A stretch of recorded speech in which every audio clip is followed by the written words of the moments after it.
تمام حمد اس اللہ کے لیے جس کی مدح تک بولنے والوں کی رسائی نہیں، جس کی نعمتوں کو گننے والے گن نہیں سکتے، نہ کوشش کرنے والے اس کا حق ادا کر سکتے ہیں۔ درود و سلام ہو محمد و آل محمد پر، کہ جو قیامت تک آنے والی عوام الناس کے لیے منارہ نور ہیں، منارہ ہدایت ہیں۔ اور ہمارا سلام ہو رسول اکرم صلی اللہ علیہ وآلہ وسلم کے ان جانثار اصحاب و انصار پر کہ جنہوں نے اپنی جانوں کے نذرانے پیش کر کے اس دین اسلام کو سربلند و سرفراز کیا۔ السلام علیکم ناظرین، آپ دیکھ رہے ہیں جی ٹی وی خصوصی نشریات عرفان رمضان، اور میں ہوں آپ کا میزبان ولید شیخ۔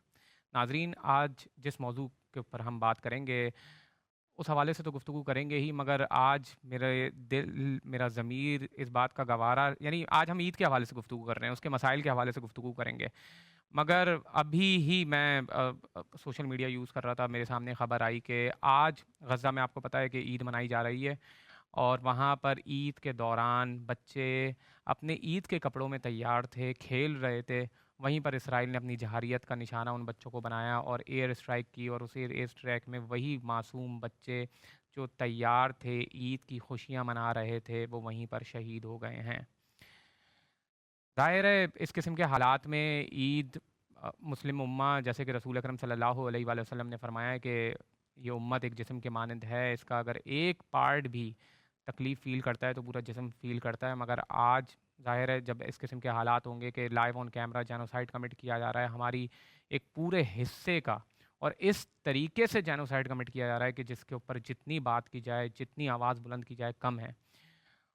خیر، آج عید الفطر، آپ کو آج ماشاءاللہ سے 29واں روزہ ہے، ہم سب نے صبر کے ساتھ اللہ کا تقوی اختیار کرنے کی کوشش کی، عبادات کی، روزے رکھے، ضبط نفس اختیار کرنے کی کوشش کی، اور عید الفطر ایک پیغام، یہی پیغام ہمیں دیتی ہے کہ عید الفطر ایک، یعنی ہم نے اتنی ریاضتیں تو کر لیں، مگر ان عبادتوں کی اثرات کیا ہمارے عملی زندگی میں ہماری دکھائی دیتا ہے، خاص طور پہ ایک درس رکھتی ہے ہمارے لیے روزے داروں کے لیے خاص طور پہ ایک انعام ہے، اور ایک اجتماعیت کا پہلو بھی ہے اس کے اندر، صرف اس کو تہوار کی حیثیت سے نہیں دیکھنا چاہیے، بلکہ جو روحانیت ہم نے حاصل کی ہے، کیا ہم اس کو ریٹین بھی کر پا رہے ہیں اور خدا کا شکر ادا کر پا رہے ہیں یا نہیں کر پا رہے۔ خاص طور پہ یہ بھی کہ جب امت مسلمہ ایک اجتماعیت کا پہلو اس کے اندر اتنا یعنی واضح ہے کہ ہم سب مل کر ایک مشترکہ جذبات سے جڑ جاتے ہیں، خوشیاں مناتے ہیں، ایک دوسرے کو مبارکباد بھی دیتے ہیں، تو ہمیں چاہیے کہ امت مسلمہ خاص طور پہ آج اس دور میں جتنی زیادہ ضرورت اتحاد کی ہے، کسی بھی دور میں اتنی زیادہ ضرورت نہیں تھی، اپنے اختلافات کو، اپنے چھوٹے موٹے تنازعات اور جسے کہتے ہیں نا پیٹی ایشوز کو بھلا کر ہم سب مل کر بیٹھیں، اور خاص طور پہ اس فلسطینی کاز کے اوپر بیٹھ کے جو بھی نتیجہ نکال سکتے ہیں ہم اس کے اوپر نکالیں، اور اس مسئلے کو فوراً حل کریں۔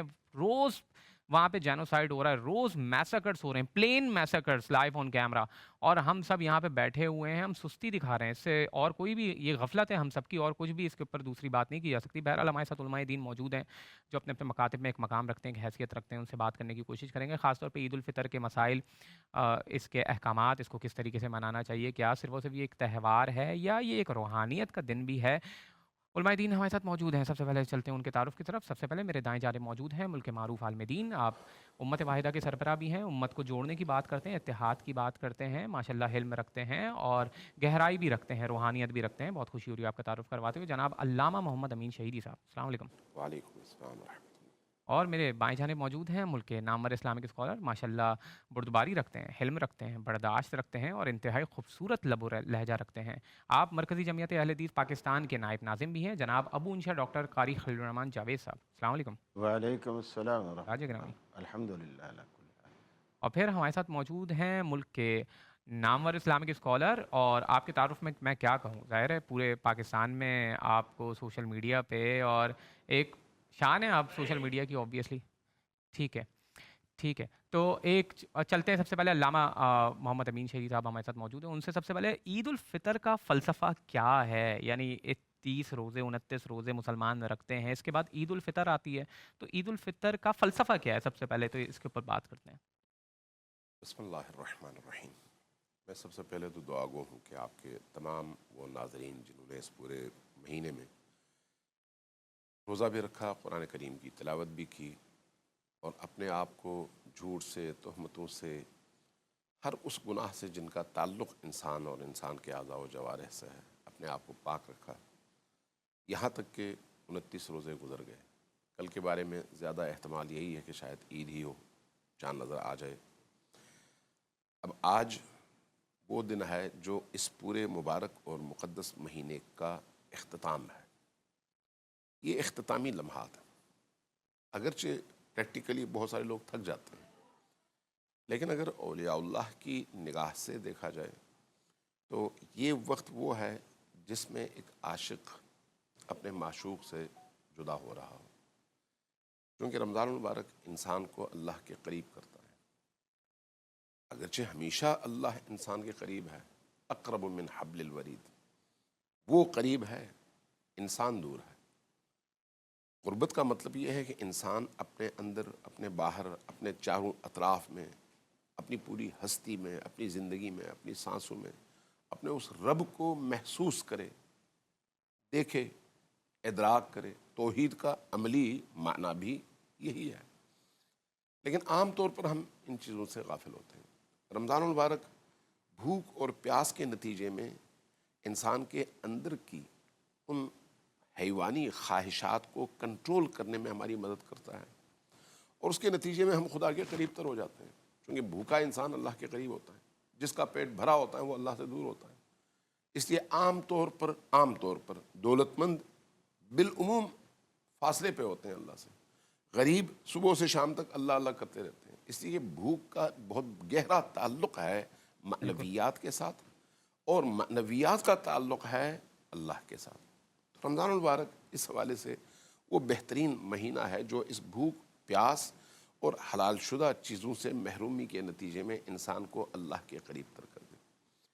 اچھا، اب اگر یہ سارا مہینہ اس کام کے لیے ہے تو پھر عید کا کیا تعلق ہے اس مہینے کے ساتھ کہ آپ خوشی بنائیں؟ خوشی اس چیز کی ہے کہ آپ نے کامیابی کے ساتھ یہ ایک مہینہ گزارا جس میں آپ کی زندگی میں کوئی گناہ نہ تھا. چونکہ گناہ کا نہ ہونا خود سب سے بڑی کامیابی ہے، اور اللہ سے قربت سب سے بڑی کامیابی ہے. اللہ کو اپنے اندر محسوس کرنا سب سے بڑی کامیابی ہے. اگر جن روزہ داروں کو یہ توفیق ملی ہے اور انہوں نے یہ ساعات، یہ لمحات اس طرح سے گزارے ہیں تو ان کے لیے واقعی یہ عید کی رات ہے.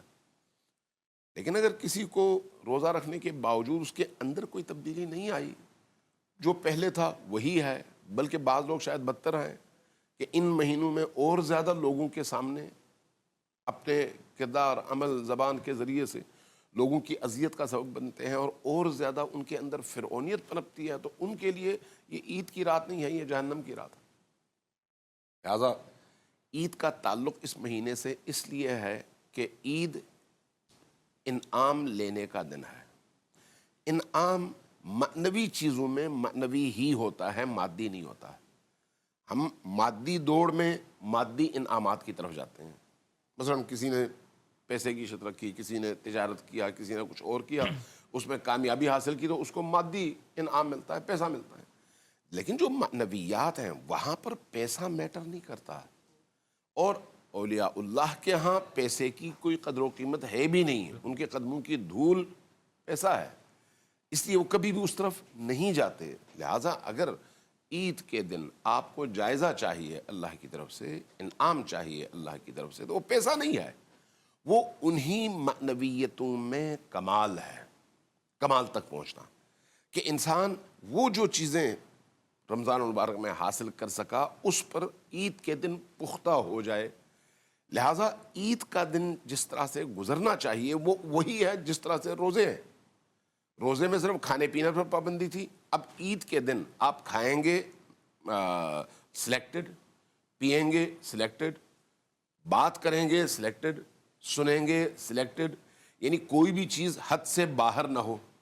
حد کے اندر یعنی ایمان کی علامت، حد سے باہر چلے جانا یعنی بے ایمانی.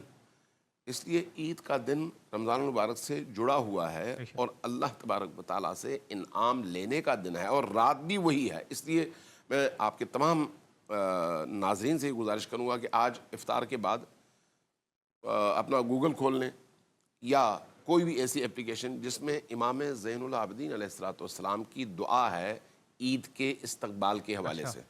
نمبر 1 دعا ہے وداع رمضان المبارک کے حوالے سے. یہ دعائیں نبی کریم کی دعائیں ہیں، فرزند نبی بتا رہے ہیں. ٹھیک، ان دعاؤں کو دیکھیں، آپ کو اندازہ ہوگا کہ رمضان المبارک سے رمضان المبارک کے اختتام پر اس سے جدائی کا درد رسول اور آل رسول کی نگاہ میں کیا ہے، اور عید کا کس طرح سے وہ استقبال کرتے ہیں، یہ گریے کے ذریعے سے، لیکن گریے یہ شوق، اشک شوق، اور اس گریے کے نتیجے میں پھر آپ اپنے آپ کو اللہ کے بہت قریب محسوس کرتے ہیں، گویا آپ کی ان معنویتوں کی تکمیل ہے عید کی رات بھی اور عید کی صبح بھی۔ اس لیے عید کے دن جو کام ہم پر لاگو کیے گئے، فرض کیے گئے، وہ یہی ہے کہ آپ اپنے تمام عزیز و اقارب کے گھروں میں جائیں، ان کی احوال پرسی کریں، جن سے آپ پورا سال نہیں ملے ان کے پاس جائیں، کیوں؟ ان کو خوشی محسوس ہو، ان کے اس اکیلے پن کو آپ دور کر سکیں، ان کو تھوڑا سا مزید حوصلہ دے سکیں، کہیں پر اگر مدد کی ضرورت ہے تو وہ مدد کر سکیں۔ اگرچہ آج کی رات جیسے ہی آپ کو چاند نظر آتا ہے، چاند کا یقین ہو جاتا ہے، تو آپ پر فطرانہ ادا کرنا، جی الگ کرنا وہ فرض ہے، اور یہ چیز آپ نے کل کے عید کی نماز سے پہلے پہلے جی آپ کو دینا چاہیے تمام بالکل ان مستحقین کو جو آپ کے ارد گرد موجود ہیں بالکل اور ہاتھ نہیں پھیلاتے، خوب تاکہ ان کو بھی تھوڑا سا حوصلہ ملے۔ لیکن اصل چیز وہی معنویت ہے۔ تو آج کی رات بھی اور کل کا دن بھی انہی رمضان المبارک بالکل کے ساعات کی برکتوں کو سمیٹنے کے ایام ہیں۔ خوب قاضی صاحب، ہم عید الفطر میں عید گاہ میں بھی جاتے ہیں، نماز بھی پڑھتے ہیں عید کی، وہاں پر کیا احکامات ہیں کہ یعنی اب فار ایگزامپل کیا عورتیں بھی عید گاہ میں جا سکتی ہیں؟ اس سے ریلیٹڈ اور بھی احکامات ہیں، لوگ کس ٹائم پہ جانا چاہیے؟ کبھی کہیں پر 8 بجے ہوتی ہے، کہیں پر 9 بجے ہوتی ہے، کیا اس سے بھی کوئی ایشوز ہیں یا ہو سکتی ہے الگ الگ ٹائمنگس پہ، یا کبھی کبھی ہوتی ہے کہ فجر کے بالکل قریب کرتے ہیں، فجر سے جوڑ دیتے ہیں؟ فجر سے تو خیر بالکل بھی نہیں جوڑنا چاہیے، 1 گھنٹے ہوگی کی تو بات ہوتی سورج نکلنے کے ہے۔ بعد۔ جی جی سورج نکل آئے، یہ الگ بات ہے کہ کوئی سورج نکلتے ہی تھوڑا جلدی رکھ لیتے ہیں، کوئی تھوڑا لیٹ رکھ لیتے ہیں۔ یہ مختلف علاقوں میں لوگوں کی سہولت کو دیکھ کر یہ ٹائمنگ مختلف ہوتے ہیں۔ مختلف ٹائمنگ یعنی ہو سکتے ہیں 1 گھنٹہ بعض 2 علاقے گھنٹے چست ہوتے ہیں، وہ صبح فجر کی نماز میں ہی عید کے کپڑے پہن کے آ جاتے ہیں، وہ تیار ہوتے ہیں اور وہ چاہتے ہیں جلدی سے ہو جائے، اور بعض سست ہوتے ہیں اور وہ دیر تک، جیسے جمعوں میں بھی ایسے ہوتا ہے، ایسے ہی کہیں 1:30 جمعہ ختم ہو جاتا ہے، کہیں 3:30 بجے ہو رہا ہوتا ہے۔ وہ اسی لیے رہا خواتین کا عیدگاہ میں آنا، تو میرا خیال ہے احناف کے ہاں تو اس کی اجازت نہیں ہے، لیکن رسول اکرم صلی اللہ علیہ وسلم نے فرمایا ہے کہ عورتیں بھی عیدگاہ میں آئیں، یعنی ہمارے اچھا ہاں بالکل انتظام ہوتا ہے اس کا، خواتین کے لیے الگ پردے کا انتظام اچھا ہوتا ہے، سارا سسٹم ہوتا ہے، خواتین بھی آئیں۔ حتیٰ کہ آپ نے فرمایا جن لوگ خواتین نے نماز نہیں پڑھنی، یعنی ایسے ایام میں سے گزر رہی ہیں کہ نماز ان کو معاف ہے، فرمایا وہ بھی آئیں، مصلی سے الگ رہیں، مسلمانوں کی دعا میں شریک ہوں، خوب مسلمانوں کی دعا میں شریک ہوں۔ پھر بعض صحابیات نے پوچھا یا رسول اللہ اگر کسی کے پاس اوڑھنی نہ ہو تو آپ نے فرمایا وہ اپنی سہیلی سے مستعار لے لے، یعنی مستعار کی یہ بھی ہے کہ جیسے کسی کے پاس فالتو ہوتی ہیں تو ایک لے لے، عید کے بعد اس کو واپس کر دے، اور یہ نہیں کہا کہ اگر اوڑھنی نہیں ہے تو کوئی بات نہیں، بے پردہ ہی آ جائے، یعنی یہ پردے کے سارے تقاضے پورے کرنے ہیں۔ اس طرح کی خوشبوئیں خواتین لگا کر مردوں کے سامنے سے نہیں گزر سکتی، یہ شرعی ضابطے اور پابندیاں ہیں۔ اور دوسری بات یہ ہے کہ یہ جو عید کا دن ہے، یوں سمجھ لو کہ جیسے کچھ اظہار محترم شہیدی صاحب نے بھی کیا، وہ یہ کہ جیسے عید کا دن آتا ہے تو ہمارے بچے بڑے خوش ہوتے ہیں کہ آج ہمیں عیدی ملے گی، تو اللہ تعالیٰ سے بندے بھی اسی طرح خوش ہوتے ہیں کہ ہم نے جو پورا مہینہ مزدوری کی ہے نا، آج ہمیں بھی اللہ عیدی دے گا، اور اللہ کی جو عیدی ہے وہ بخشش اور رضا کی صورت میں بندوں کو حاصل ہوتی ہے۔ اور بلکہ حدیث میں آتا ہے کہ جب میدان میں لوگ جمع ہوتے ہیں، کیونکہ عید کے لیے یہ بھی حکم ہے کہ کھلے میدان میں پڑھی جائے، میدان میں لوگ جمع ہوتے ہیں، اللہ کے رسول نے فرمایا کہ حالانکہ اللہ کو سب پتہ ہے، پھر بھی وہ فرشتوں سے پوچھتا ہے کہ یہ لوگ کیوں جمع ہیں؟ فرشتے کہتے ہیں کہ یا اللہ انہوں نے پورا مہینہ جو تیری بندگی اور عبادت کی ہے، یہ اس کا اجر چاہتے ہیں، تو اللہ تعالیٰ کہتا ہے فرشتوں سے کہ تم گواہ ہو جاؤ، میں نے ان سب کو معاف کر دیا، ان سب کو بخش دیا ہے، تو یہ اللہ کی طرف سے عیدی ہے۔ پھر یہ ایسا خوشی کا دن ہے جو اسلام کے اندر اللہ تعالیٰ نے اتنی پاکیزگی رکھی ہے کہ خوشی کا ہر موقع اس کو بھی عبادت کا رنگ دیا ہے. ہاں ہاں خوب. اب یہ تھی خوشی، لیکن اس میں بھی 2 رکعتیں رکھ دی گئیں کہ نماز پڑھے بندہ اس خوشی میں آپے سے باہر نہ ہو، مسلمانیت سے باہر نہ ہو، اسلام سے باہر نہ ہو، وہاں بھی اللہ رب العالمین کو یاد رکھے اور اس دائرے کے اندر رہے اور اپنی خوشی کا اظہار کرے. اللہ کے رسول اپنے گھر میں دراز تھے، اپنے چہرہ انور پر چادر بھی ڈالی ہوئی تھی. حضرت ابوبکر صدیق آئے اور کچھ بچیاں بیٹھی دف بجا رہی تھی. تو حضرت صدیق نے کہا کہ تمہیں شرم نہیں آتی اللہ کے رسول کے سامنے تم اللہ دف بجائے چلے قاری جا صاحب رہے ہیں؟ یہیں سے قصے کو آگے بڑھاتے ہیں، ایک چھوٹا سا بریک لیتے ہیں ناظرین، بریک کے بعد دوبارہ حاضر ہوتے ہیں.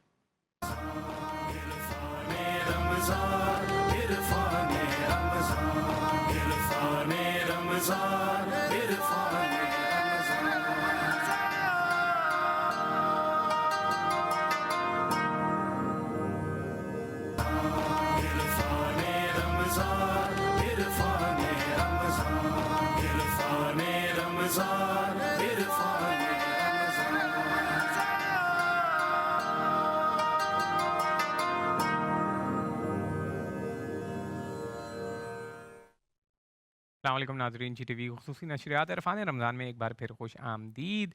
ہمارے ساتھ ملک کے معروف عالمدین جناب ابو انشا ڈاکٹر قاری خلیل الرحمان جاوید صاحب موجود ہیں. قاری صاحب آپ کچھ فرما رہے تھے بریک سے پہلے.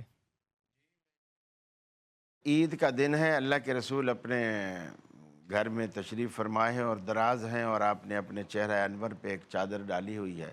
بچیاں آپ کے پاس بیٹھی دف بجا رہی تھی. صدیق اکبر رضی اللہ تعالیٰ عنہ بھی داخل ہوئے تو بچیوں کو ڈانٹا کہ بھی اللہ کے رسول آرام فرما رہے، تم یہاں شور مچا رہی ہو.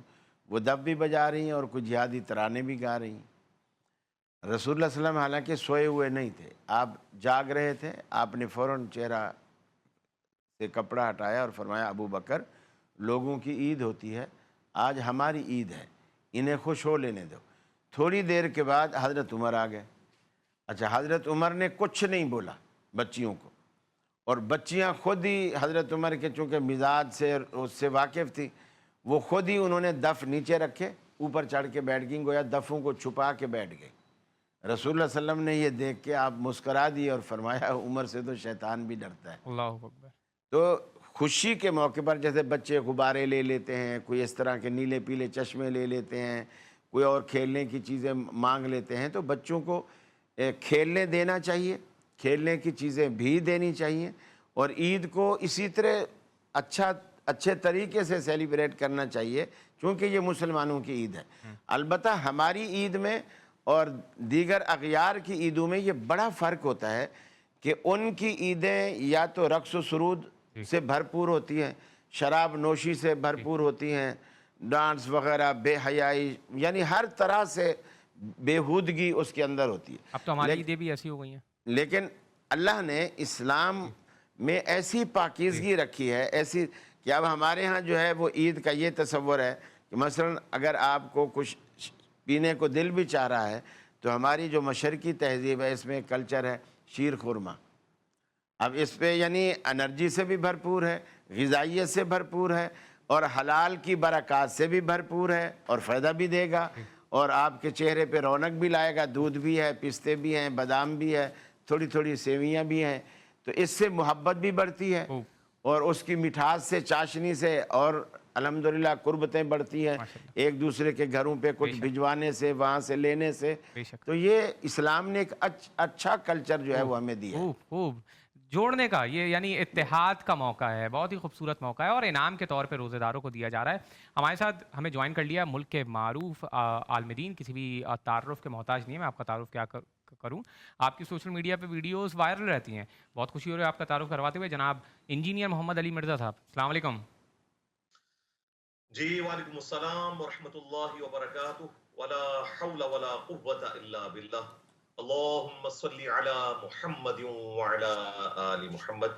ولید بھائی، آپ کو، آپ کی پوری ٹیم کو اور جتنے بھی علماء کرام وہاں بیٹھے ہیں سب کی خدمت میں میری طرف سے السلام علیکم ورحمۃ اللہ وبرکاتہ. جزاک اللہ. وعلیکم السلام ورحمۃ اللہ وبرکاتہ. وعلیکم السلام. سب سے پہلے کیونکہ نوجوان نسل آپ کو بہت سنتی ہے تو خاص طور پہ آج عید الفطر کے موقع کے حوالے سے ہم اس کے مسائل کے حوالے سے گفتگو کر رہے ہیں، مگر کیونکہ اس ملک خدادات میں آپ کو پتہ ہے آج بھی دہشت گردی ہوئی ہے اور دہشت گردی کے واقعات مسلسل بڑھتے جا رہے ہیں، اس حوالے سے سب سے پہلے عید الفطر نزدیک ہے، آپ کا ایک پیغام چاہتا ہوں۔ ہم تو یہی پیغام دیں گے کہ جو لوگ بھی اس قسم کی ایکٹیویٹیز میں انوالو ہیں انہیں اللہ سے ڈرنا چاہیے۔ اسلام میں بالکل اس چیز کی اجازت نہیں کہ لسانیت کی بنیاد کے اوپر، فرقہ وارانہ بنیاد کے اوپر ایک مسلمان دوسرے مسلمان کا گلا کاٹے۔ جب ایک ریاست اسٹیبلش ہو جائے تو حکومت وقت سے اگر آپ کا کوئی اختلاف ہے تو اس کے لیے جوڈیشری کا راستہ اختیار کرنا ہے اور پرامن پروٹیسٹ کرنے ہیں، لیکن اس قسم کی آرمڈ کنفلکٹ کرنا کہ جس میں آپ عام لوگوں کو قتل کرنا شروع کر دیں، پنجابیوں کو صرف اس لیے قتل کیا جائے کہ ان کا تعلق پنجاب کے ساتھ ہے اور وہ بیچارے مزدوری کرنے کے لیے گئے ہوئے ہیں، اسی طریقے سے جو ہمارے ریاستی اداروں کے لوگ ہیں ان کے اوپر اس قسم کے حملے کرنا اسلام میں بالکل اس کی اجازت نہیں ہے۔ ان کو ہم دعوت توبہ پیش کرتے ہیں اور اپنی عوام الناس سے بھی کہتے ہیں کہ یہ اس وقت ملک کے اوپر مشکل وقت ہے۔ یہ دہشت گرد جو ہیں وہ پاکستان کی حکومت کے خلاف نہیں بلکہ ریاست کے خلاف کھڑے ہوئے ہیں۔ حکومت چاہے نون لیگ کی ہو، پیپلز پارٹی کی ہو، پی ٹی آئی کی ہو، ملک تو سب کا ہے۔ تو ہمیں کسی بھی صورت کوئی اس قسم کا سوشل میڈیا کے اوپر مواد اپلوڈ نہیں کرنا چاہیے جس میں ہمارے ریاستی ادارے ڈسکریج ہوں اور ان دہشت گردوں کو حوصلہ افزائی والا کوئی معاملہ ہو۔ خوب۔ انجینئر صاحب، ہم گفتگو کر رہے تھے خاص طور پہ عیدگاہ کے حوالے سے بھی بات کر رہے تھے ابو انشا ڈاکٹر قاری خلیلرحمان جاوید صاحب، تو عیدگاہ کے حوالے سے ایک اور سوال یہ ہے کہ خطبہ بھی دیا جاتا ہے، تو کیا خطبہ عید الفطر کی نماز سے جڑا ہوا ہے اور کیا اس کو بھی سننا ہم سب کے اوپر واجب ہے؟ دیکھیں صحیح بخاری اور صحیح مسلم دونوں میں حدیث موجود ہے کہ نبی صلی اللہ علیہ وآلہ وسلم جو عید کا خطبہ ہے وہ نماز کے بعد دیا کرتے تھے۔ جی یہ جو نماز سے پہلے خطبہ دیا جاتا ہے یہ خلاف سنت ہے۔ اسی طریقے سے اس خطبے کے لیے ممبر کو لگانا یہ بھی خلاف سنت ہے۔ نبی الاسلام نے اس کے لیے ممبر کا بھی اہتمام نہیں کیا اور اسے اوپن میدان میں پڑھا ہے۔ البتہ مجبوراً اگر مسجد میں پڑھنا پڑے تو بھی آپ نے باقی سنتوں کا تو خیال رکھنا ہے کہ آپ جی نے اس کو نماز کے بعد خطبے کو جی ادا کرنا ہے۔ اب رہا اس خطبے کو سننا، تو خطبہ تو سننا چاہیے کیونکہ بخاری مسلم میں حدیث ہے، نبی الاسلام نے فرمایا کہ جو عورتیں مخصوص ایام سے ہیں انہیں بھی تم عیدگاہوں میں لے کر جاؤ۔ مسجد میں تو ظاہر آپ نہیں لے کے جا سکتے لیکن عیدگاہوں میں تو لے کے جائیں گے اور وہ مسلمانوں کی دعاؤں میں شامل ہوں۔ تو چونکہ اس میں اللہ تعالیٰ کی طرف سے مزدوری ملنے کا دن ہے، یعنی جو ہم نے پورے رمضان میں اللہ تعالیٰ کی عبادت کی ہے اس کے انعام کا دن ہے عید کا جی دن، تو اس میں عورتوں کو بھی شریک ہونا چاہیے، بچوں کو بھی شریک ہونا چاہیے۔ اگر عیدگاہ ہے اور اگر مسجد ہے تو جو عورتیں پاک ہیں وہ جائیں گی، بچوں کو بھی لے کے جائیں، اور جو مخصوص ایام سے ہیں وہ عورتیں مسجد میں تو نہیں جا سکتی، عیدگاہوں والی جگہوں پر وہ جائیں اور دعاؤں میں شامل ہوں، اور نماز پڑھنے کے بعد آپ خطبہ بھی سنیں۔ اور علماء کا بھی کام ہے کہ وہ زبردستی خطبے کو لمبا گھسیٹنے کی کوشش نہ کریں۔ میرا خیال ہے 10 سے 15 منٹ کا خطبہ کافی ہے اور 5 منٹ کی دعا کروائی جائے بس۔ خوب، بہت شکریہ۔ لائیو کالر ہمارے ساتھ موجود ہیں، چلتے ہیں کال کی طرف۔ السلام علیکم۔ السلام علیکم۔ اپنی ٹی وی کی آواز پلیز بند کر دیں اور کال پہ توجہ دیں۔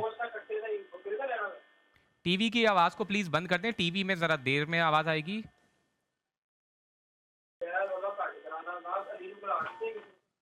قسطوں کے حوالے سے سوال کیا جا رہا ہے کہ قسطوں پہ جو چیزیں خریدی جاتی ہیں اس کے حوالے سے کیا احکامات ہیں؟ انجینئر صاحب اگر آپ ہی اس کا جواب دے دیں۔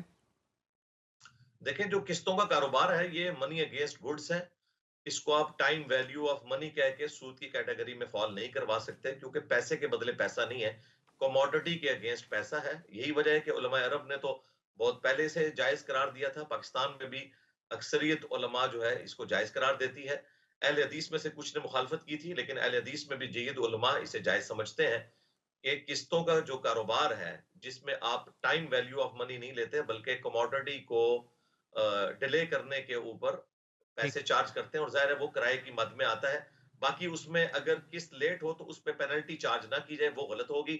پاکستان میں جو اسلامک بینکنگ ہے وہ بھی اسی بنیاد کے اوپر ہے، میں نے اس کے اوپر تفصیلی ویڈیو ریکارڈ کروائی ہوئی ہے، یہ بالکل جائز ہے۔ خوب، ایک اور لائیو کالر ہمارے ساتھ موجود ہیں۔ السلام علیکم۔ وعلیکم السلام۔ جی کون صاحب کہاں سے بات کر رہے ہیں، کیا سوال ہے آپ کا؟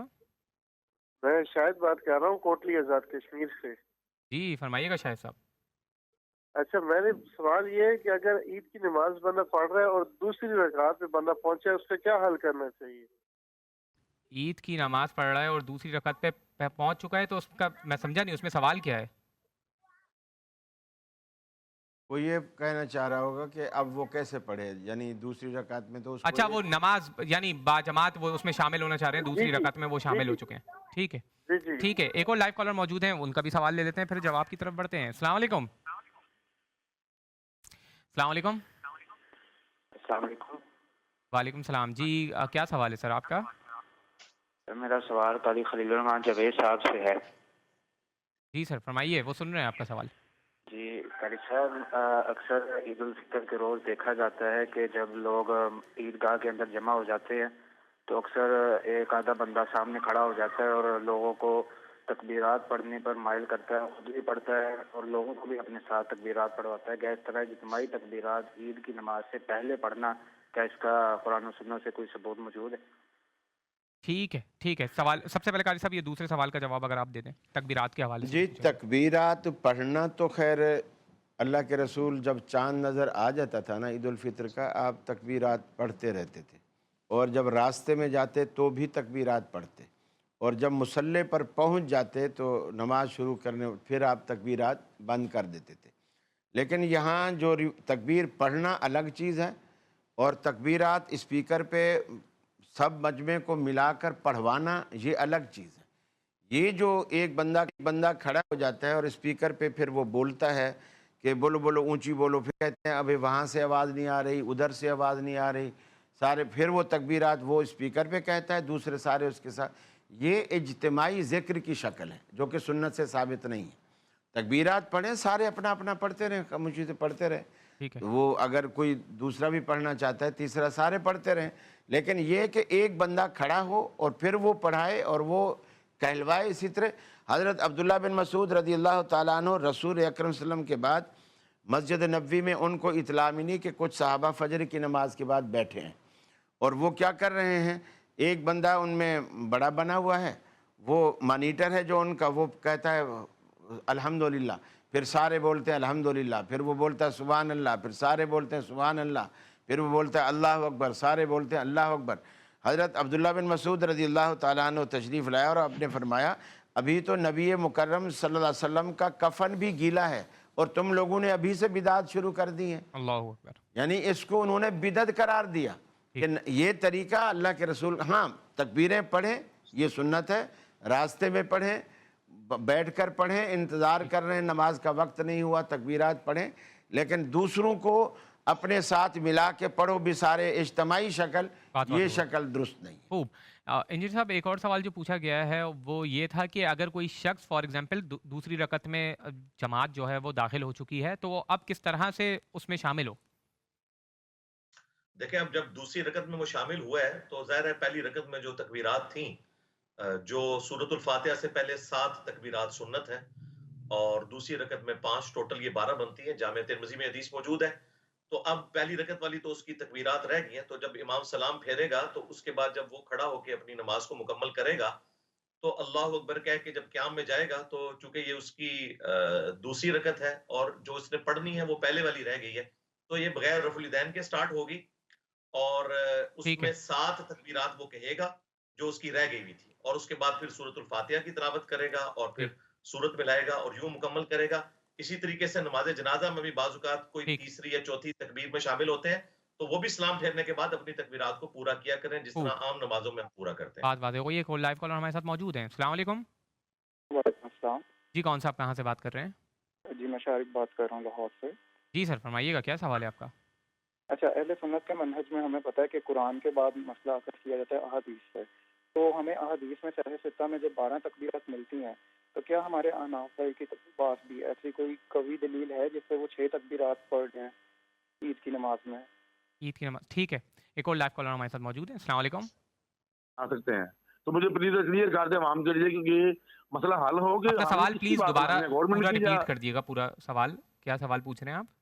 جی سوال میرے مقصد یہ ہے کہ پاکستان کی ریاست کے اندر ہم نے علماء دین کی جو بنائی گئی کمیٹی چاند کو دیکھنے کے لیے اس کو فالو کرنا ہے. جو سیاسی جماعتیں ان کو فالو کرنا ہے. جیسے کل پشاور میں سیاسی جماعت نے بولا صبح عید ہے، ہم کس کی رہنمائی کریں گے؟ ہم ٹھیک ہے۔ اچھا انجینئر صاحب، سب سے پہلے آپ ہی سے اس کا جواب لینا چاہ رہا ہوں۔ سب سے پہلے جو تکبیرات کے حوالے سے احناف کا انہوں نے اوپینین جاننے کی کوشش کی ہے کہ عید الفطر میں کتنی تکبیرات کہنی چاہیے؟ دیکھیں جو اناف کا موقف ہے وہ تو 6 تکبیرات کا ہے، ہمیں تو اس کے اوپر کوئی بھی صحیح روایت نہیں ملی ہے۔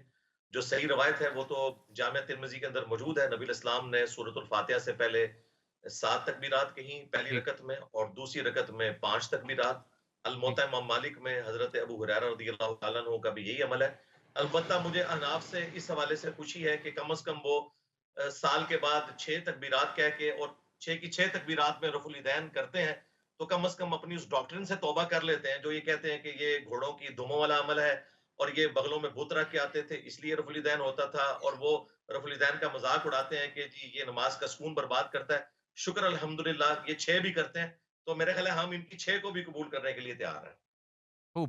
علامہ صاحب، سوال پوچھا گیا ہے خاص طور پہ سیاسی جماعتوں کے حوالے سے کہ فار ایگزامپل وہاں پر KPK میں کچھ ایک سیاسی جماعت نے عید کا اعلان کر دیا ہے، تو کیا انہیں کمیٹی سے رجوع کرنا چاہیے جو پاکستان میں ایک کمیٹی بنا دی گئی ہے رؤیت ہلال کے حوالے سے، یا سیاسی جماعتوں کی تقلید کرنی چاہیے؟ جب دینی اقدار اور ویلیوز کو سیاست کی بھی چڑھا دی جائے تو پھر ایسے ہی احکام سامنے آتے ہیں، ایسے ہی مظاہرے سامنے آتے ہیں، اور یہ امویوں کے دور سے اب تک جاری ہے، یہ کوئی نئی بات تھوڑی ہے۔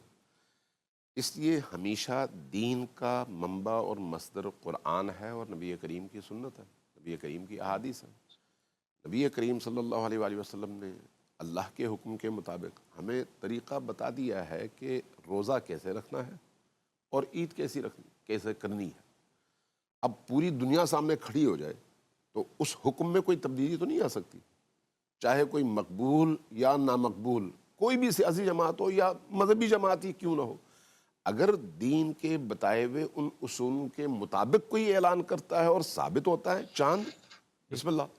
اگر نہیں ہوتا تو پھر اللہ کے مقابلے میں وہ لوگ کھڑے ہیں، اپنا حکم لے کے آ رہے ہیں اللہ کے حکم کے مقابلے میں، اور یہ درست نہیں ہے اور کسی بھی صورت میں قابل قبول نہیں ہے۔ خوب، چلتے ہیں ایک بریک کی طرف، ناظرین ایک بریک کے بعد حاضر ہوتے ہیں۔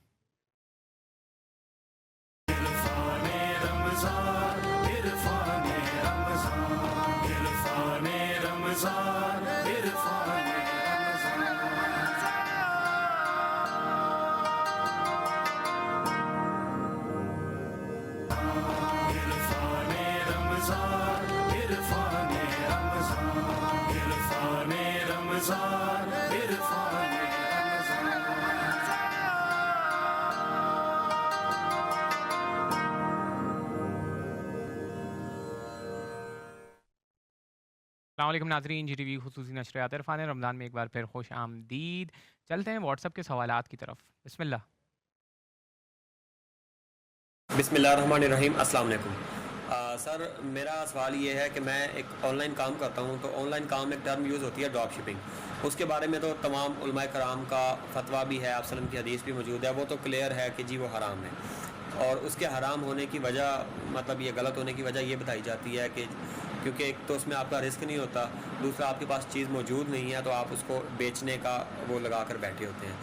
تو سر میرا سوال یہ تھا کہ اس کے یہ تو کلیئر ہے، ایک والمارٹ ایک پلیٹ فارم ہے جس پہ 2 اسٹیپ ڈراپ شپنگ کے نام سے ایک کام ہوتا ہے، اس میں ہوتا یہ ہے سر، اگر میں شارٹ بتاؤں گا، اس میں یہ ہوتا ہے کہ سر ہم مطلب کوئی چیز لسٹ کرتے ہیں، ٹھیک ہے، جب ہمارے پاس آرڈر آتا ہے تو ہم کسی جگہ سے اس چیز کو پرچیز کر لیتے ہیں، پرچیز کر کے اپنے ویئر ہاؤس میں لے آتے ہیں، مطلب ہمارے جو ایجنٹس ہوتے ہیں وہاں پر ان کی کسٹڈی میں وہ چیز آ جاتی ہے، وہاں پہ ہم اس کو ری پیک کرتے ہیں اور پھر بھیجتے ہیں، اور اس میں یہ ہے کہ ہمارا رسک بھی اس میں شامل ہو جاتا ہے کیونکہ ہم نے پرچیز کر لی، اب ڈیلیوری کے ٹائم پہ اگر کوئی مسئلہ آ گیا اس پروڈکٹ میں تو وہ ہمارا نقصان ہے، یا اگر کسٹمر ریٹرن کر دیتا ہے تو بھی وہ ہمارا نقصان ہے۔ دوسری یہ چیز کہ مفتی طارق مسعود صاحب نے ایک بیان میں کہا تھا کہ آپ اس میں پھر تھوڑا سا یہ چینج کر لیں کہ آپ بائی ناؤ کی جگہ آرڈر ناؤ لکھ کر لگا دیں، بائی ناؤ نہ لگائیں کیونکہ آپ کے پاس چیز نہیں ہے تو آپ بیچ نہیں سکتے، تو آرڈر ناؤ لگا دیں تو چینج ہو جائے گا۔ تو وال مارٹ میں بائی ناؤ کا آپشن نہیں آتا ہے،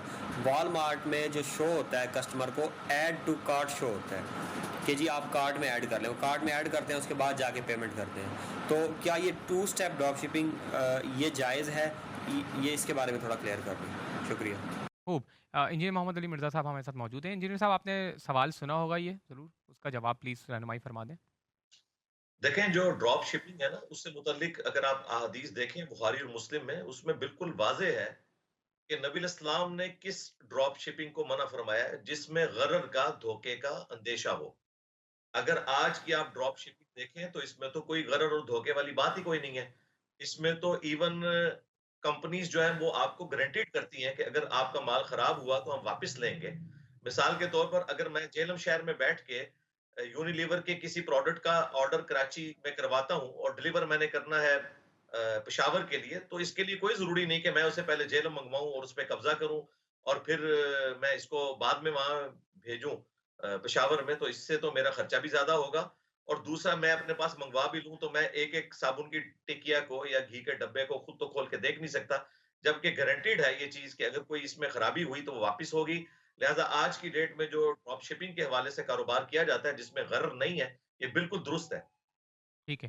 اچھا، ایک اور انہوں نے بائی ناؤ اور آرڈر ناؤ کے حوالے سے سوال بھی پوچھا ہے کہ کیا اس وجہ سے کوئی پرابلمز آتی ہیں، کوئی مسائل آتے ہیں شرعی؟ نہیں نہیں، میرا خیال ہے یہ لوگ حدیث کی فقہ کو فالو نہیں کرتے ہیں۔ نبی علیہ السلام نے جب بھی کوئی اس طرح کا حکم ارشاد فرمایا اس کے پیچھے تھیم تھی۔ دیکھیں صحیح مسلم میں حدیث ہے، نبی علیہ السلام نے سونے کے کاروبار کو دست بدست کرنے کا جب حکم فرمایا تو حضرت ابن عباس رضی اللہ تعالیٰ عنہ اور باقی صاحب نے اس کی ریزن بتائی کہ ایک صحابی نے ایک ہار سونے کا خریدا تھا اور اس میں جو سونا لگا ہوا تھا وہ اس سونے سے زیادہ تھا جتنا اس نے دے کے خریدا تھا، تو نبی علیہ السلام نے فرمایا کہ اس کو آپ نے دست بدست کرنا ہے چونکہ اس میں دھوکے والا اندیشہ کوئی نہ ہو۔ اگر غرر اوائڈ ہو جائے تو پھر آپ کاروبار اس طریقے سے کر سکتے ہیں۔ اب تو ماڈرن جتنے کاروبار ہیں آپ دیکھیں وہ تو بالکل سارے اب ای بزنس ہو چکے ہوئے ہیں۔ بالکل جب دھوکہ انوالو ہو جائے گا نا، سود انوالو ہو جائے گا، تب کاروبار حرام ہوگا، ادروائز کوئی بھی فارم ہو کاروبار کی اگر اس میں سود اور دھوکہ نہیں ہے تو وہ جائز ہے۔ ٹھیک ہے، قاضی صاحب کچھ کہہ رہے ہیں آپ؟ جی میں یہ کہنا چاہ رہا تھا کہ رسول اکرم صلی اللہ علیہ وسلم نے یہ بھی فرمایا کہ لا تبع ما لیس عندک، جو چیز تیرے پاس نہیں اسے مت بیچ۔ گویا اس چیز کا میرے پاس ہونا، اپنے وجود فزیکلی وہ میرے پاس ہو، ٹھیک ہے فزیکلی میں اس کا مالک ہوں، ٹھیک ہے میری ملکیت میں ہو، پھر مجھے اس کو بیچنے کا اختیار بھی ہو تو پھر میں اسے بیچوں تو وہ درست ہے۔ اگر وہ چیز میرے پاس نہیں ہے، وہ جو آرڈر نو اور بے نو والا معاملہ ہے وہ اسی سے حل ہوگا۔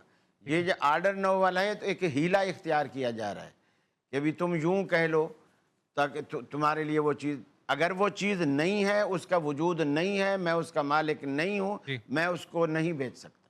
اچھا، تو مگر وہ موجود، یعنی قاضی صاحب اصل میں سسٹم تو یہ ہے نا کہ اب بہت ساری ایسی جگہیں ہیں کہ آپ نے ویئر ہاؤسنگ کی بھی سروسز ہیں، یعنی آپ نے سامان جو ہے نا ایک ویئر ہاؤسنگ سروسز والوں کے پاس رکھوا دیا، وہاں سے آرڈر آیا، وہیں سے انہوں نے واپسی سیدھا بھیج دیا کسٹمر کے پاس، تو اس صورت میں بھی آپ کے پاس رکھنا ضروری نہیں ہوتا، تو مگر اس میں یہی ہوتا ہے کہ ہاں سامان بالکل وہی جائے گا جو میرے آرڈر کیا ہے۔ پاس اختیار ہو ہاں اور اس کی جو یعنی کیا کہنا چاہیے، اس چیز کی جو اصل ہے، جو اصل ہے ہاں وہ موجود ہو ٹھیک ہے اور اس کی خوبی خامی وہ بھی معلوم ہو، ہاں اور جو بندہ خرید رہا ہے اس کو بھی معلوم ہو ٹھیک اس کے اندر کیا خوبی ہے اور کیا ہاں چیز۔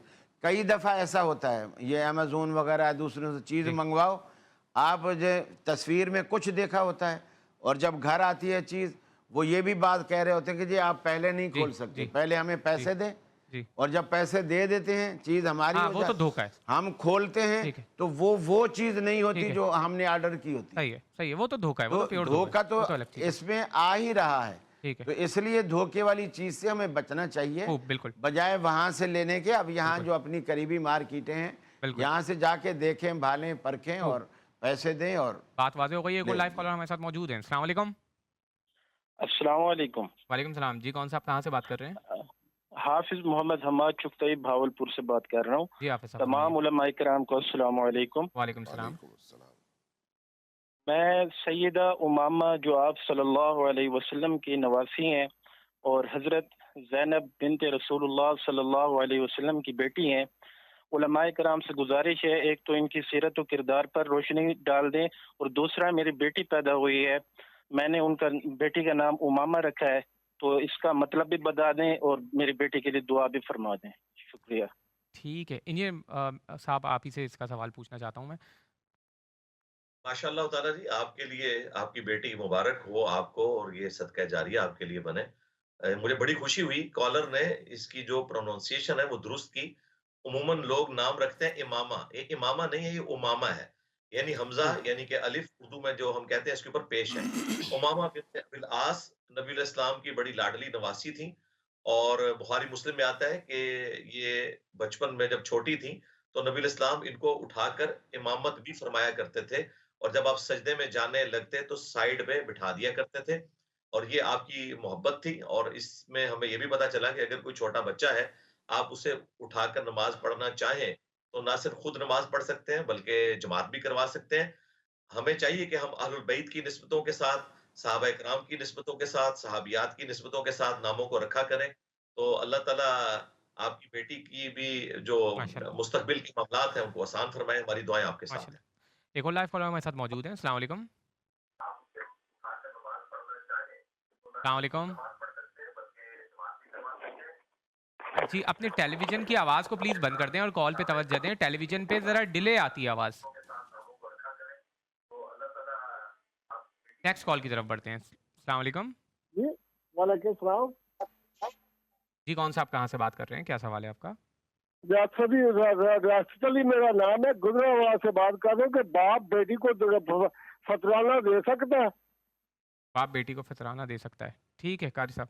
اگر تو بیٹی ان کی کفالت میں ہے، ویسے تو احناف کا نقطہ نظر یہ ہے کہ والدین اولاد کو اور اولاد والدین کو نہیں دے سکتے، لیکن ہمارے ہاں بھی زیادہ تر نقطہ نظر یہی ہے.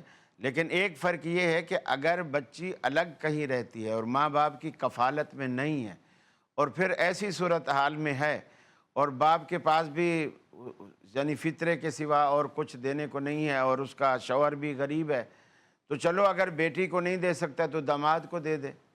خرچہ تو وہ اسی پہ ہی کرے گا نا. تو یعنی بیٹی کا نام لے کر نہ دے، داماد اگر تنگ دست ہے داماد کو دے دے، تو وہ اس گھر میں جب خرچہ کرے گا تو اس کا مقصد پورا ہو جائے گا، اس کی بیٹی کو بھی مل جائے گا. بات واضح ہوئی ہے. ایک اور لائف کالر ہمارے ساتھ موجود ہیں. السلام علیکم. السلام علیکم. وعلیکم السلام. جی کون صاحب کہاں سے بات کر رہے ہیں؟ کیا سوال ہے آپ کا؟ سر میں طلحہ بات کر رہا ہوں گجرانوالہ سے، اور میرا یہ سوال انجینئر صاحب سے ہے کہ عید کی نماز پہ اکثر اوقات مرد حضرات اور عورتیں اکٹھی نماز پڑھتی ہیں مسجد کے اندر، اور دیکھا یہ جاتا ہے کہ مرد نیچے ہوتے ہیں اور عورتیں اوپر ایک وقت میں نماز پڑھتے ہیں. کیا اور ان کا امام بھی ایک ہوتا ہے، تو کیا یہ جائز ہے ایسا کرنا؟ ٹھیک ہے انجینئر صاحب. جی ظاہر ہے عورتیں بھی مسجد میں جا سکتی ہیں، اور عید کے موقع کے اوپر تو بخاری مسلم میں حدیث ہے، نبی علیہ السلام نے فرمایا کہ اپنی عورتوں کو لے کر جاؤ. ایون جو مخصوص ایام والی عورتیں ہیں، اگر نماز عیدگاہ میں ہو رہی ہے تو عیدگاہ میں ان کو لے کے جاؤ. مسجد میں ظاہر ان کو آپ نہیں لے کے جا سکتے تاکہ وہ مسلمانوں کی دعاؤں میں شامل ہوں. باقی یہ جو ہمارا سب کانٹیننٹ کا کلچر ہے کہ یہاں عورتوں کا مسجد میں نماز پڑھنا معیوب سمجھا جاتا ہے، یہ صرف ہمارے علاقے کا مسئلہ ہے. باقی اگر آپ عرب دنیا میں چلے جائیں، انڈونیشیا میں چلے جائیں، ملیشیا میں چلے جائیں، عورتوں کا اہتمام کیا جاتا ہے کہ مسجد میں آ کے نماز پڑھیں.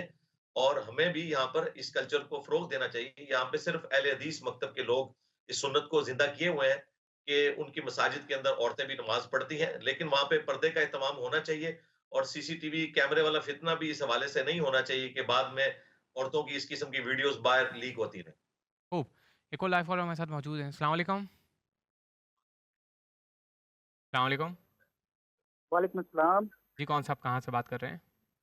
سر میرا نام علی حیدر ہے اور میں فیصلہ آباد سے بات کر رہا ہوں. جی علی صاحب فرمائیے کیا سوال ہے آپ کا؟ سر انجینئر صاحب سے میرا یہ سوال ہے کہ اگر ایک جوائنٹ فیملی سسٹم ہے، جوائنٹ فیملی سسٹم کے اندر تمام جتنے بھی گھر والے ہیں، کیا ایک جو بہو ہے اس کے اوپر لازم ہے کہ وہ سب کی خدمت کرے؟ ٹھیک ہے انجینئر صاحب. نہیں جی، ایک بہو کی کیوں ذمہ داری ہے کہ وہ سب کی خدمت کرے گی؟ باقی اگر وہ حسن سلوک کے طور پر اپنے خاوند کے ماں باپ کی خدمت کرتی ہے اور اس کے خاوند کا اس کے ساتھ اچھا سلوک ہے تو یہ بڑی اس کی نیکی ہے. ورنہ تو کل کو کوئی یہ بھی کہے گا کہ اس عورت کے ماں باپ کی خدمت بھی وہ شوہر کرنا شروع کر دے.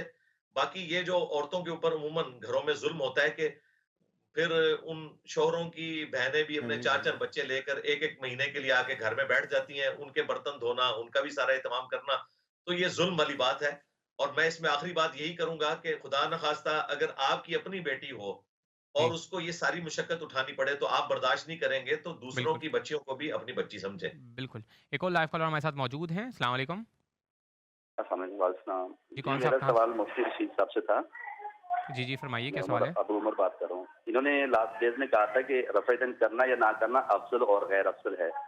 تو اس میں یہ پوچھنا چاہ رہا تھا کہ افضل کیا ہے اور غیر افضل کیا ہے, یعنی افضل کرنا ہے یا نہ کرنا ہے, اولا یا غیر اولا جنہوں نے کہا تھا. ٹھیک ہے بات اس واضح کی ہو گئی. تشریح کر دیجیے. ٹھیک ہے قاضی صاحب اس سے پہلے بھی آپ کچھ کہہ رہے تھے اور سوال کا جواب میں دے نے دیجیے تو گا. خیر نہیں کہا ہے, تو مفتی عبدالرشید صاحب کا کہہ رہے ہیں. جی نہیں اس سے پہلے آپ کچھ ایک بات کیونکہ ہم یہ کبھی بھی ہمارا نقطہ نظر نہیں رہا کہ رفع الیدین نہ کرنا مفضول ہے اور کرنا افضل ہے. ہم یہ کہتے ہیں نماز پڑھنی ہی رفع الیدین کے ساتھ چاہیے. ٹھیک رسول اکرم صلی اللہ علیہ وسلم سے یہی ثابت ہے. ہمارا تو یہ دعویٰ ہے کہ نہ کرنا ثابت ہی نہیں ہے. صحیح ہے. اب چونکہ احناف کا دوسرا نمائندہ موجود نہیں ہے ٹھیک ہے تو میں اس پر زیادہ ڈیٹیل سے بات کروں وہ مناسب نہیں ہے ان کی عدم موجودگی میں. اور دوسری بات میں یہ کہنا چاہ رہا تھا کہ یہ خواتین اکثر یوں تو کہتی ہیں کہ جی ہم پر سسرال کی خدمت لازم نہیں ہے, لیکن اگر انہوں نے گھر بسانا ہے اور گھر بچانا ہے تو سسرال کا دل اسی طرح جیتا جا سکتا ہے ان کی خدمت کر کے. دیکھیے یہ ٹھیک ہے کہ بہو پر سسر کی خدمت فرض نہیں ہے, لیکن اس کے بیٹے پر تو فرض ہے. اور اگر بیٹا کہہ دے میں آفس جا رہا ہوں, ابا کو چائے بنا دینا اور ابا کے کپڑے استری کر دینا, تو خاوند کی اطاعت تو اس پر فرض ہے نا. اور بجائے اس کے کہ وہ گھما پھرا کے خاوند کے واسطے سے سسر کہتا پھرے, فون کرے آفس میں بیٹا اپنی بیوی کو بولو میرے کپڑے استری کر دے, تو اس سے وہ محبت نہیں رہتی. تو یہ جو گھر داری ہوتی ہے, رشتہ داری جو ہوتی ہے, اس میں خاص کر میاں بیوی کا یہ ون وے نہیں چلتا. یہ کچھ لو اور کچھ دو کے اصولوں پر یہ رشتہ باقی رہتا ہے. تو اس لیے اگر بہویں چاہتی ہیں کہ ہمارا گھر بسا رہے, بچا رہے اور گھر میں محبت اور سکون ہو, تو یہ خدمت سے نہ گھبرائیں. ہاں یہ سمجھ لیں کہ ٹھیک ہے ان کے اوپر فرض نہیں ہے لیکن کر رہی ہیں تو چلو ان کا احسان ہے, لیکن کرتی رہیں تو اس سے معاملہ صحیح رہے گا انشاءاللہ. جی علامہ صاحب دیکھیے یہ معاملہ اتنا چھوٹا نہیں ہے اور کسی ایک گھر کا مسئلہ نہیں ہے, یہ ایک کلچر کا مسئلہ ہے. کلچر اگر دین کے بنیادی احکام سے ٹکرائے تو دین کو فوقیت حاصل ہے, کیونکہ دین اصل ہے. ہمیں اس کو اس حوالے سے دیکھنا چاہیے کہ دین کیا حکم دیتا ہے اور کیا حقوق معین کرتا ہے.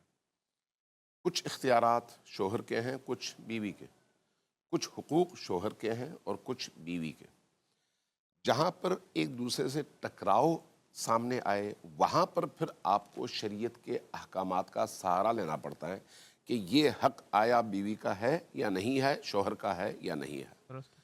لیکن ان تمام شرعی قوانین اور اقدار کے ساتھ ساتھ ایک اور تعلیم بھی دین کی ہے, وہ ہے ایثار, وہ ہے قربانی, وہ ہے خود مشکل میں پڑ کر دوسرے کو مشکل سے نکالنا. یہ فرض نہیں ہے لیکن ایک انسانی معاشرے کو بہترین انداز میں اس کے کمال تک پہنچانے کا یہ ذریعہ ہے.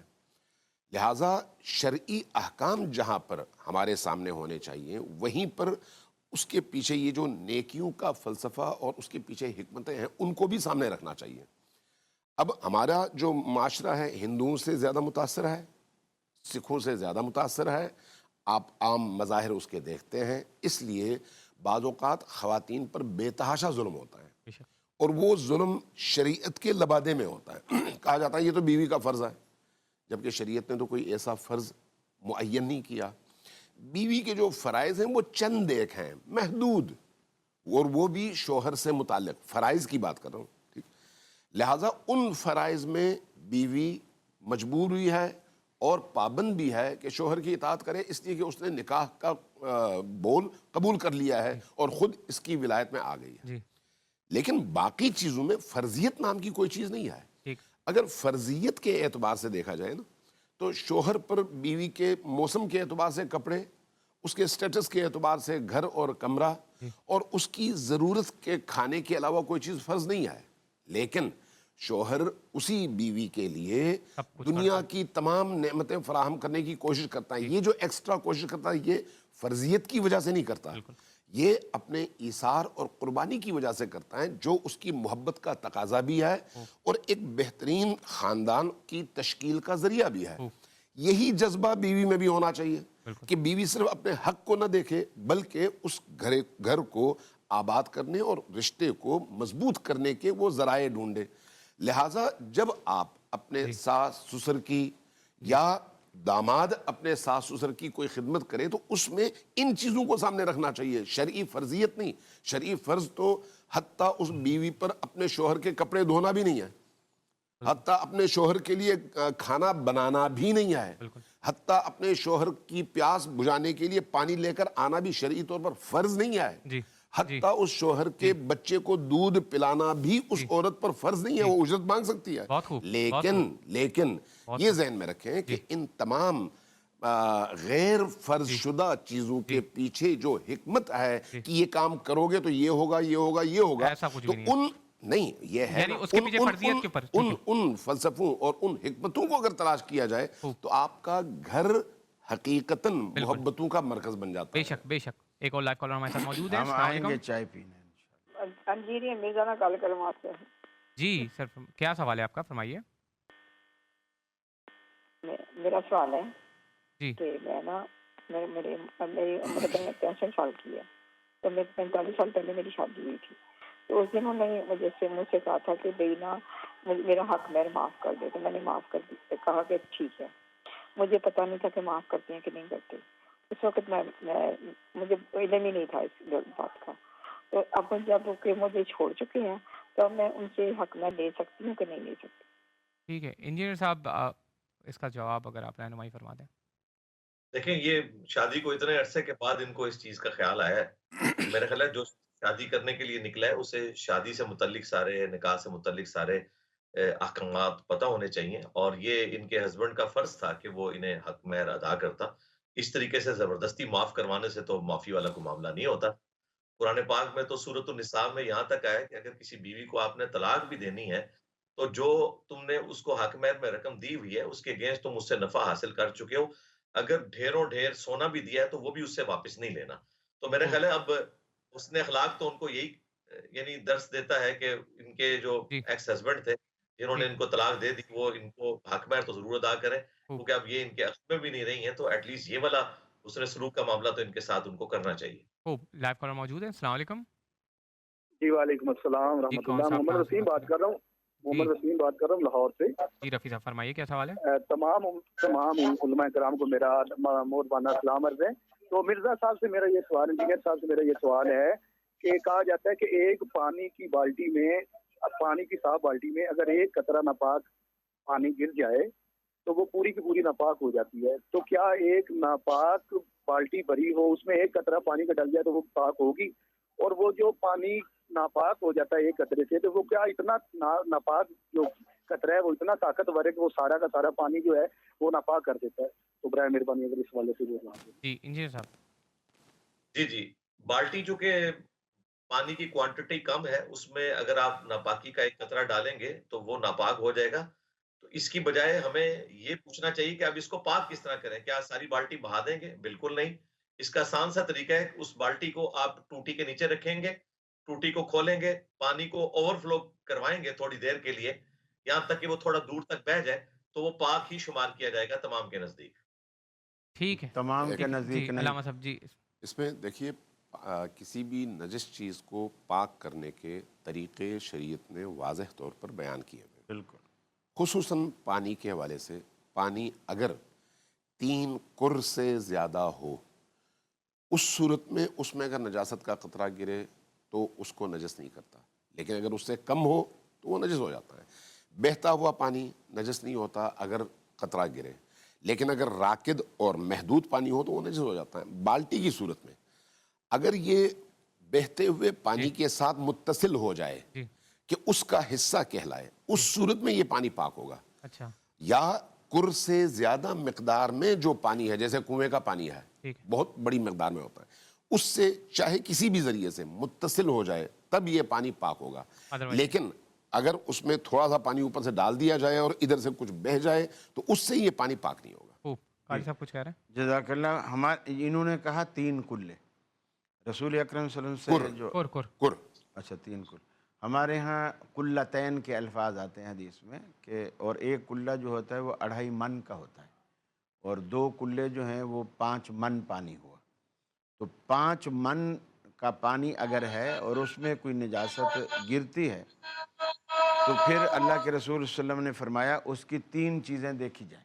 اگر 5 من پانی ہے اور اس میں کوئی نجاست گرتی ہے تو اس کی 3 چیزیں دیکھی جائیں، اس کا رنگ، اس کا بو، اس کا ذائقہ۔ اچھا، اگر پانی کا ٹیسٹ جو ہم عموماً محسوس کرتے ہیں وہ تبدیل ہو گیا ہے اس کے گرنے سے، وہ پانی ناپاک ہے۔ اگر اس کا رنگ تبدیل ہو گیا اس کے گرنے سے، وہ پانی ناپاک ہے۔ اور اس میں سے بو آ رہی ہے، وضو کرتے ہیں کل ناک میں بو آتی ہے عجیب سی، وہ پانی ناپاک ہے۔ اگر پانی قلتین سے کم ہے اور پھر اس میں کوئی نجاست گرتی ہے تو وہ پورے کا پورا پانی ناپاک ہے، اسے پھینکنے کے سوا کوئی چارہ ہی نہیں ہے۔ یا پھر یہ ہے کہ سمندر میں ڈال دو تو باقی سمندر کو وہ ناپاک نہیں کرے گا کیونکہ سمندر کا اتنا پانی ہے۔ اب ایک بالٹی تو معمولی ہے، زیادہ سے زیادہ 10 کلو کی ہوگی، منوں کا تو حساب نہیں ہے، اس میں اگر ناپاکی گری ہے وہ بالٹی گرانی ہی پڑے گی، تھوڑی سی اوپر ٹوٹی کھول کے تھوڑا سا نکال دینا، وہ پیشاب یا کوئی بھی چیز اندر گری ہے وہ موجود ہے، اس کو شک رہے گا، اور شک کو دور کرنے کا طریقہ ہی یہی ہے، دا ما یریبک الا ما لا یریبک، بالٹی کو الٹا کرے تو شک جائے گا۔ بس ٹھیک ہے۔ ہاں جی ولید بھائی، اس میں میں کچھ تھوڑا سا ایڈ کر دوں؟ جی انجینئر صاحب۔ ہاں جی، یہ اتنا سمپل معاملہ نہیں ہے۔ ابو داؤد میں اور جامع ترمذی میں حدیث ہے کہ پانی کو کوئی چیز ناپاک نہیں کرتی، اور اس میں امام ابو داؤد نے باقاعدہ لکھا کہ میں مدینہ شریف اس کنویں کے اندر اترا تھا جو انصار مدینہ جس سے پانی لیتے تھے، تو جب انہوں نے اس کا ڈائی میٹر ماپا تو وہ 9 فٹ تھا، چادر کے ذریعے انہوں نے ماپا۔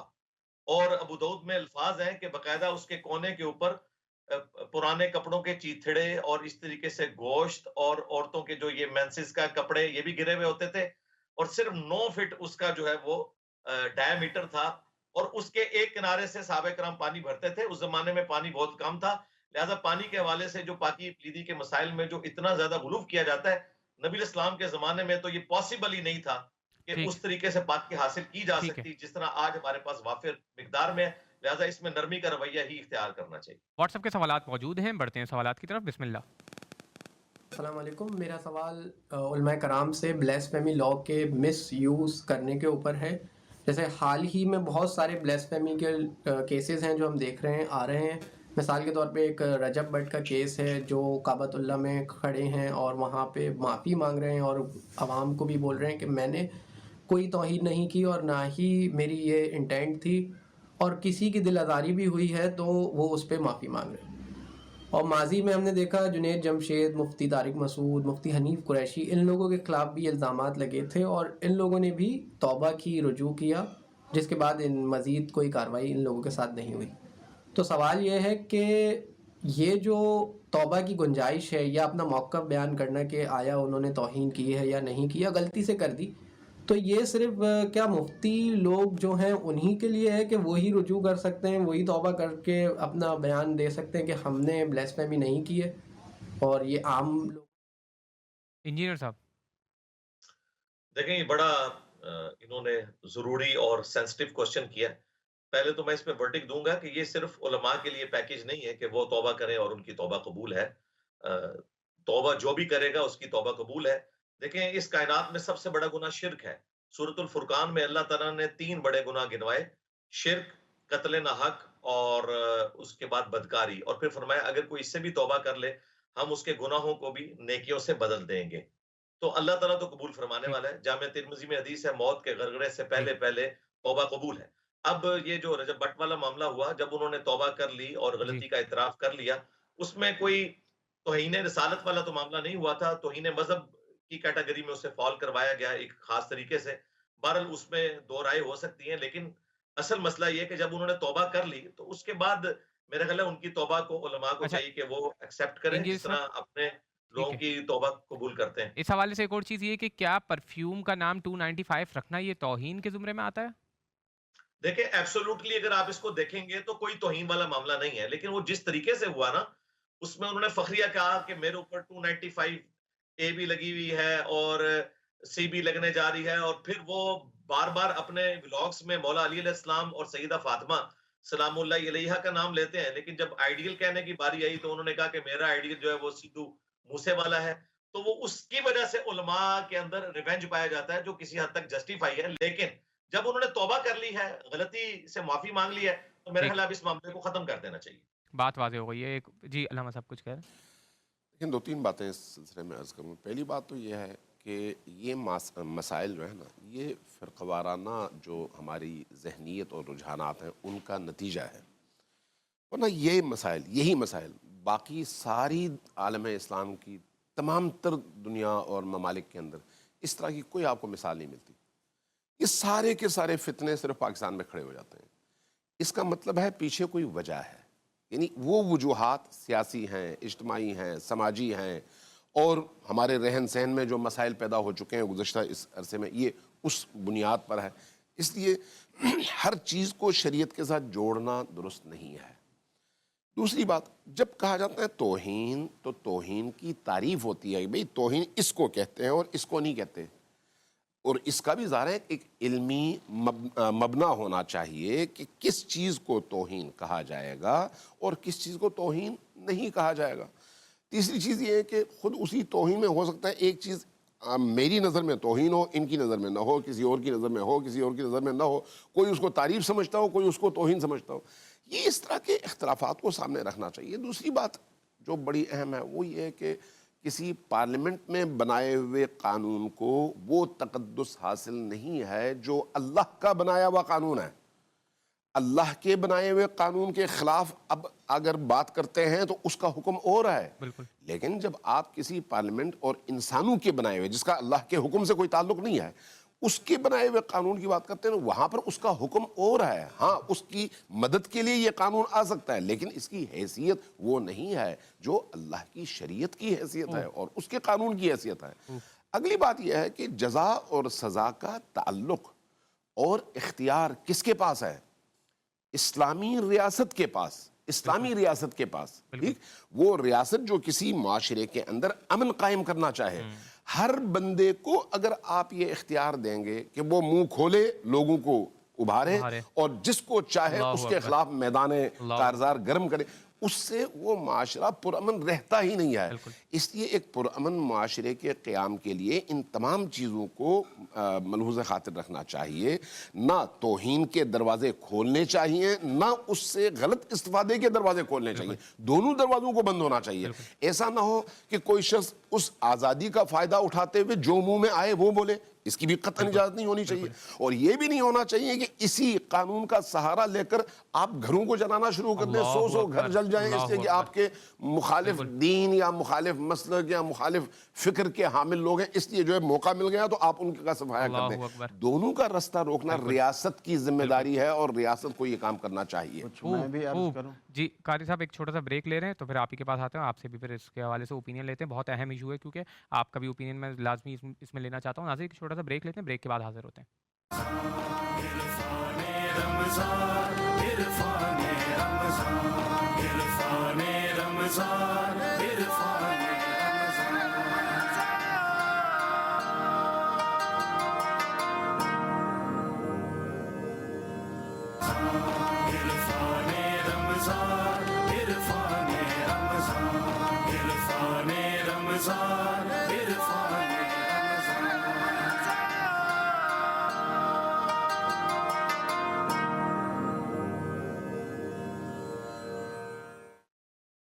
السلام علیکم ناظرین، جی ٹی وی خصوصی نشریات عرفان رمضان میں ایک بار پھر خوش آمدید. ہمارے ساتھ ملک کے معروف عالم دین جناب ابو انشا ڈاکٹر قاری خلیل الرحمان جاوید صاحب موجود ہیں. ڈاکٹر صاحب آپ کچھ کہہ رہے تھے. جزاک اللہ. میں یہ کہنا چاہتا ہوں جیسے شہیدی صاحب نے فرمایا نا کہ پارلیمنٹ کے قانون میں اور اللہ کے قانون میں بڑا فرق ہے، اور گویا پارلیمنٹ کے قانون کی وہ حیثیت نہیں ہے. میں اس میں تھوڑا سا یہ تبدیلی کرنا چاہ رہا ہوں. یہ تو ظاہر بات ہے کہ پارلیمنٹ کا قانون اللہ کا قانون نہیں ہے، لیکن اگر پارلیمنٹ اللہ کے قانون کو بیس بنا کر کوئی چیز پاس کرتی ہے، اگر ہم مطلق کہہ دیں تو پھر تو یہ جو قادیانیوں کے بارے میں پارلیمنٹ نے فیصلہ کیا ہے پھر تو اس کی بھی کوئی حیثیت نہیں ہے. یہ پھر بہت دور تک بات جاتی ہے. اگر پارلیمنٹ قرآن و سنت کو بیس بنا کر اس بیس پر اگر کوئی قانون پاس کرتی ہے تو پھر اس کی وہ حیثیت برقرار ہے. تو لہٰذا بیس چونکہ قرآن و سنت. ٹھیک ہے، بہت شکریہ. ایک اور لائیو کالر ہمارے ساتھ موجود ہیں. السلام علیکم. واٹس ایپ کے سوالات کی طرف بڑھتے ہیں. سعودی عرب میں رہتے ہیں اور یہاں پہ جو مسجد طائف میں ہے مسجد عبداللہ بن عباس، وہاں پہ ہر نماز کے بعد تقریباً 2-4 جنازے ہوتے ہیں. ایک تو ہمیں یہ نہیں معلوم ہوتا کہ وہ عورت کا ہے، بچے کا ہے یا بڑے جوان بالغ کا ہے، تو کون سی دعا پڑھی جائے گی. اور دوسرا جو میں عمومی دعا پڑھتا ہوں، ایک تو ہے اللہم اغفر لحینا و میتنا، اور دوسری اللہم اغفر لہ ورحم، اور تیسری اللہم انہ فی ذمتک. یہ 3 ہیں. لیکن میں چاہتا ہوں کہ میں اپنے آباء و اجداد یعنی اپنے دادا دادی اور نانا نانی کے لیے بھی کوئی دعا پڑھا کروں ہر نماز کے بعد. تو کوئی بہتر اور مسنون جو سنت میں دعا ہو وہ بتا دیں. ٹھیک ہے قاری صاحب. نماز کے بعد تو یہ آزاد ہیں اپنی زبان میں اللہ سے جو چاہے مانگے، ان کی بخشش کے لیے، درجات کی بلندی کے لیے. باقی یہ بھی پریشان نہ ہوں کہ ہمیں جی یہ نہیں پتہ چلتا بچے کا جنازہ آیا ہے، بڑے کا جنازہ آیا ہے، وہ آیا ہے. بس آپ کو جو دعائیں یاد ہیں آپ پڑھ ڈالیں. اللہ کو پتہ ہے کہ یہ بچے کی بخشش کی مانگ رہا ہے یا بڑے کی مانگ رہا ہے یا عورت کی بخشش کی مانگ رہا ہے یا مردوں کی بخشش. آپ کو جو دعائیں یاد ہیں جنازے کی آپ پڑھیں. نماز کے بعد آپ ماں باپ کے لیے بخشش کی دعا کرنا چاہتے ہیں تو اللہ تعالیٰ کو ہر زبان سمجھ آتی ہے. آپ اللہ سے اپنی زبان میں اچھے طریقے سے آپ مانگ سکتے ہیں. آپ اللہ سے بخشش مانگیں، انشاءاللہ اللہ تعالیٰ ضرور ان کی مغفرت فرمائے. جی علامہ صاحب. دیکھیں، مرد کے جنازے اور عورت کے جنازے میں فرق ہے. امام جب سامنے کھڑا ہو نا تو وہ جب بات کرتا ہے، جب وہ پڑھتا ہے تو اس وقت وہ مرد کے لیے مذکر کے اور عورت کے لیے مؤنث کے صیغے استعمال کرتے ہوئے وہ دعائیں پڑھتا ہے. تو اس لیے جب امام پڑھ رہا ہو تو اس کے ساتھ جب آپ اس کے پیچھے جنازے میں شریک ہیں تو آپ کو کوئی پریشانی نہیں ہونی چاہیے.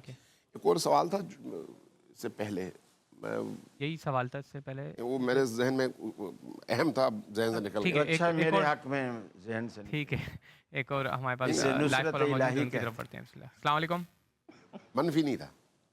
جی بات. السلام علیکم. جی اپنی ٹیلی ویژن کی آواز کو پلیز بند کر دیں اور کال پہ توجہ دیں. ٹیلی ویژن کے اوپر نہ دیکھیں، کال پہ توجہ دیں. السلام علیکم. السلام علیکم. کیا سوال ہے آپ کا؟ دوسری ایک اور لائیو کالر ہمارے ساتھ موجود ہیں. السلام علیکم. جی آصف بات کر رہا ہوں کراچی سے. جی آصف صاحب فرمائیے، کیا سوال ہے آپ کا؟ میرا سوال یہ ہے کہ وائف کے کیا فرائض ہیں، مطلب فرض کیا اس کے اوپر، کھانا وغیرہ بنانا، گھر کے کام کاج فرض ہیں یا نہیں ہیں؟ ٹھیک ہے علامہ صاحب. سوال کیا تھا؟ وائف کے اوپر، ایک بیوی کے اوپر کیا فرائض ہیں اسلام کی طرف سے؟ نہیں، انہوں نے آگے جو جملہ کہا وہ بھی بیان کریں. کھانا بنانا وغیرہ فرض ہے. اس کی وجہ ہے نا، سوال کے پیچھے ایک پس منظر ہے. اس لیے ایک جملے کو اٹھانا ایسے ہی ہے جیسے قرآن میں لا تقربوا الصلاۃ ہے، اس کے بعد وانتم سکارا بھی ہے. اس کو اگر بھول جائے آدمی تو پھر درست نہیں ہے. دیکھیں، فرائض جہاں عورت کے معین ہیں وہیں پر مرد کے بھی معین ہیں. اگر آپ فرائض کی جنگ میں پڑھیں گے تو آپ کا خاندان تباہ ہوگا، نہ عورت کو کچھ ملے گا. اگر آپ فرائض کی جنگ میں پڑھیں گے تو میاں بیوی کے درمیان جو صمیمیت اور محبت ہے وہ بالکل برباد ہو جائے گی. فرائض کی جنگ میں کبھی بھی نہ پڑھیں. بہت خوب. ہاں، جب آپ کسی مشکل کا شکار حقیقتاً ہو جائیں اس طرح سے کہ آپ چارہ کوئی نہ ہو، وہاں پر پھر آپ دونوں کے حقوق کا تعین کرنا شروع کرنے بھی آپ کا حق یہ ہے اور آپ کا حق یہ ہے.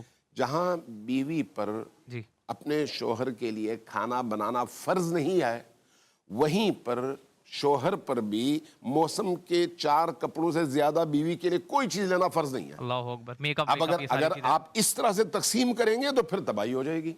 اس لیے کہہ رہا ہوں کہ فرائض اور حقوق جو ہیں وہ اس وقت کے لیے رکھیں جب جھگڑا اس مقام تک پہنچ جائے کہ صلح کی کوئی صورت نظر نہ آئے، ورنہ باہمی طور پر ایک دوسرے کے لیے ایثار کرنا سیکھیں. ایثار کا مطلب یہ ہے کہ ہمیشہ بیوی کچن میں نہ ہو، شوہر بھی جائے.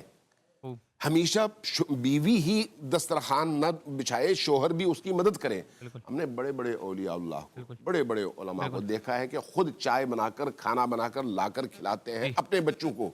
ٹھیک ہے، یہ یعنی خود اگر آپ سلف کی سیرت کو دیکھیں تو اس سیرت سے ہمیں یہ ملتا ہے کہ بچوں کی خدمت کرنا مرد کا بھی اسی طرح سے فرض ہے جس طرح سے عورت کا.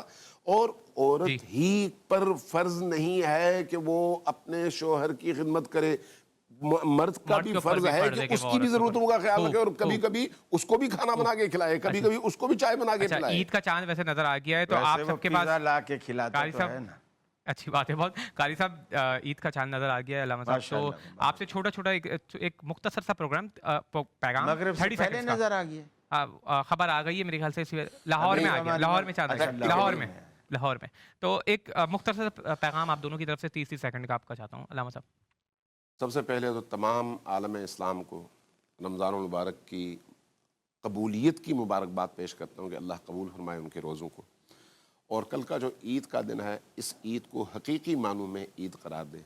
ہم بھی اپنے اللہ تبارک و تعالیٰ سے آج کی رات یہ عہد کریں کہ اس رمضان المبارک میں جہاں جائز چیزوں کو ہم نے اپنے آپ پر حرام کیا تھا اور روکا تھا خدا کے حکم سے، اس کے بعد ناجائز چیزوں کو بھی اسی طرح سے روک کر اللہ کی اطاعت میں ہم باقی زندگی بسر کر سکیں، اور کل کے دن کو اللہ تبارک و تعالی ہم پر رحمتوں کے نزول کا ذریعہ قرار دیں، لیکن اس کا دروازے کی چابی ہمارے پاس ہے۔ اللہ خود یہ کام نہیں کرے گا جب تک ہم کل کے دن کو حرام سے محفوظ نہیں رکھیں گے۔ ہر اس کام سے جس سے اللہ نے منع کیا ہے، کل ہم اپنے آپ کو منع نہیں کریں گے، اللہ کی رحمت کا دروازہ نہیں کھلے گا۔ اللہ اکبر، بہت خوب۔ قاری صاحب، تمام ناظرین و سامعین کو جی ٹی وی کے اس اسٹوڈیو سے ہماری طرف سے مبارکباد ہے، اور جی ٹی وی کی ٹیم کو بھی، مالکان کو بھی میری دل سے کی اتھا گہرائیوں سے دعا ہے اللہ رب العالمین انہیں ہنستا بستہ رکھے اور اسی طرح شاد اور آباد رکھے، تاکہ دین کی ترویج کا کام ان کے توسط سے اسی طرح ہوتا رہے۔ اور کل عید کا دن ہے، آپ سنت کے مطابق نئے کپڑے پہنیے، خوشبو کا استعمال کیجئے، نہائیے دھوئیے، اور پھر راستہ بدل کر جائیے۔ اور یہ چونکہ میٹھی عید ہے، کوئی میٹھی چیز کم از کم ایک آدھ کھجور ہی آپ کھا کر جائیے، یہ بھی سنت ہے۔ قربانی کی عید میں آپ خالی پیٹ جاتے تھے، اس عید پر آپ کوئی چیز کھا کر جاتے تھے، تو آپ اس سنت پر بھی عمل کیجئے۔ اور راستے میں اگر غریب غربا آپ کو نظر آتے ہیں تو ان کو بھی اپنی بساط اور استطاعت کی حد تک انہیں بھی اپنی خوشیوں میں شریک کیجیے۔ ماشاءاللہ، بہت خوب، بہت خوب۔ ناظرین ایک چھوٹا سا بریک لیتے ہیں اور بریک کے بعد دسترخوان میں آپ سے ملاقات کرتے ہیں۔